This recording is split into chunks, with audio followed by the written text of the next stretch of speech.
अस्सलाम वालेकुम everyone. Today we are discussing sample collection. सबसे पहले हम बात करते हैं इंट्रोडक्शन की। सैम्पल कलेक्शन का मतलब है बायोलॉजिकल मटेरियल कलेक्ट करना, जैसे ब्लड, यूरिन, टिश्यू या बॉडी फ्लूइड्स एनिमल्स से, ताकि उनको लेबॉर्ट्री टेस्टिंग, डायग्नोसिस, मॉनिटरिंग और रिसर्च के लिए यूज़ किया जा सके। Now we are talking about why blood sample is collecting in virology. Blood sample virology में इसलिए कलेक्ट किया जाता है टू डायग्नोस वायरल डिजीज़, यानी वायरल डिजीज़ को पता लगाने के लिए, टू डिटेक्ट वायरस और वायरल एंटीजन, वायरस या उसके एंटीजन को आइडेंटिफाई करने के लिए, to detect antibodies against virus, body में वायरस के अगेंस्ट एंटीबॉडीज़ चेक करने के लिए, to know the stage of infection. Site in animals, different animals में ब्लड लेने के लिए डिफरेंट वेन्स यूज़ होते हैं। लाइक कैटल के अंदर जगुलर वेन यूज़ की जाती है। शीप एंड गोट्स, उनके अंदर जगुलर या सिफेलिक वेन यूज़ की जाती है। डॉग्स एंड कैट सिफेलिक या saphenous vein. Pig's ear vein या jugular vein. Now material needed for blood collection. Blood sample collect करने के लिए कुछ इंपॉर्टेंट मटेरियल्स रिक्वायर्ड होते हैं।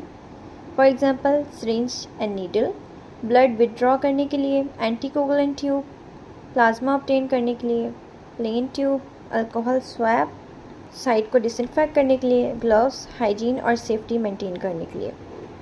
Now coming to the next slide, steps of blood sample collection.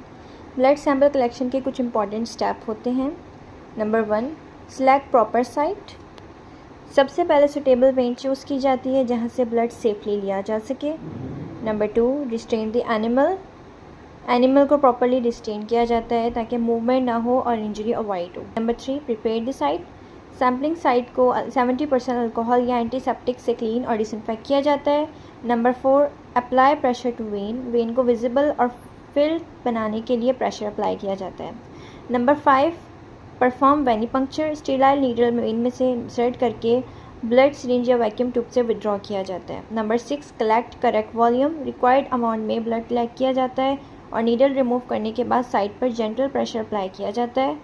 Number 7, mix sample. अगर anticoagulant tube use हो तो sample को जेंटली मिक्स किया जाता है ताकि क्लॉटिंग ना हो। Number 8, label and store sample. पर पेशेंट डिटेल्स लेबल की जाती हैं और सैंपल को प्रॉपर्ली स्टोर या ट्रांसपोर्ट किया जाता है लेबॉर्ट्री टेस्टिंग के लिए। Now come to the next slide, types of blood samples. Number 1, whole blood. Whole blood is the blood in its natural state before any separation. It contains plasma, the liquid part, and form element cells. Components of whole blood plasma liquid 55%, form animal cells 45%.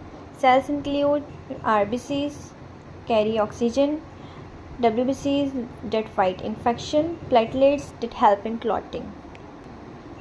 Plasma blood का liquid part होता है जिसमें clotting factors present होते हैं या anticoagulant tube में collect किया जाता है। यूज़ किया जाता है ब्लड ट्रांसफ्यूजन के अंदर या फिर लेबॉर्ट्री टेस्टिंग के अंदर। Now serum is the liquid part of blood obtained after clotting without clotting factors. It is slightly darker yellow and is collected after the blood clots.